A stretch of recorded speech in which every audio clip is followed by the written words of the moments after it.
Hi, my name's Jason. I'm the TOEFL teacher at Manhattan Language, and today I'm going to take a couple minutes just to show you one of the strategies that we learn in the TOEFL preparation class at Manhattan Language. So today we're going to be talking about what I think is one of the biggest concerns that students have on the TOEFL, and that is the vocabulary questions on the reading test. Most students think they have to go home and study a specific list of vocabulary and know what those words mean, but unfortunately, the questions on the TOEFL test are going to be words that you probably have never seen before. So your job is not to know the words, but to be able to figure out what the words mean. So we're going to talk about that today. Okay, so let's imagine that we've already done this on the computer. Here, let's imagine is our reading passage. Maybe it's about biology, maybe it's about economics, whatever.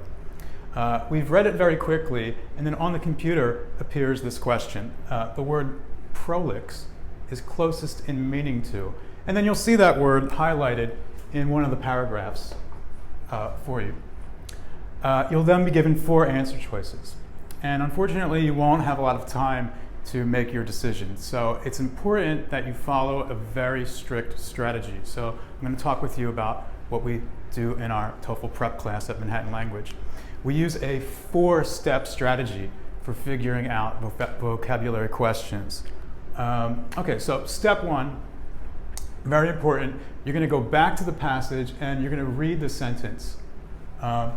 Just so you can understand the general idea of the sentence. Now, you might not know all the words in the sentence, but you should know enough of the words to give you a general idea. It means like to understand the most basic information of that sentence. Then what you want to do is think about the function of the word. Now, what I mean is, how is the word connected to the other words in the sentences? Basically, what is the word's job in the sentence? This helps you think a little more deeply about what the word is doing. So for example, the word could be a noun. In that case, it might be the subject or the object in the sentence, and there's probably a verb connected to that noun. You want to go back and look at that and think about it. It could be a verb, in which case you have to think about what is the subject or the object that's connected to that verb. And finally, it could be an adjective, in which case you'd think about, well, what noun is connected to this adjective? What do I know about this noun? And again, this is a way to help you think a little more deeply about the word and how it's connected to the other words in the sentence. Now, the third step is to look for possible clues. And I want to emphasize that this is possible clues because sometimes you're not so lucky and the TOEFL test will not give you these. But in some cases, you are lucky. In the sentence, you might see a synonym for the word. So, for example, they might give you some information here and maybe use the word or and then show you the vocabulary word here. That shows us that there might be some similar relationship between this word and this word. So this is like a typical TOEFL clue they like to use. Another one which I think is more common is a contrast. The TOEFL reading passage will give you some information here and then give you the vocabulary word here. And they might give you a phrase like rather than. That tells you that this information is the opposite of this information here. So when you see a phrase like rather than or instead of, these are very useful clues about a contrast of a vocabulary word.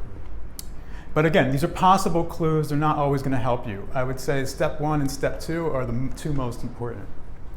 Now the last step is probably the most difficult. This is when you're going to go back and evaluate and eliminate the answer choices that you see on the screen. And my advice is to first focus on the words that you know. Let me explain. In many cases, you won't know what this word means, but you'll look at the answer choices and realize there's some of these words you don't know what they mean either. In this case, I recommend you focus on the words that you know, and there should be at least 2 words that you know. So maybe you know what the word bright means, maybe you know what the word short means, and after you followed the strategy, you realize that neither of these is the correct answer. And then you come to other words that maybe you don't know. So you go back, you use the strategy, and you try to choose between the ones that you have remaining. And then hopefully, with using the strategy, you've chosen the correct answer.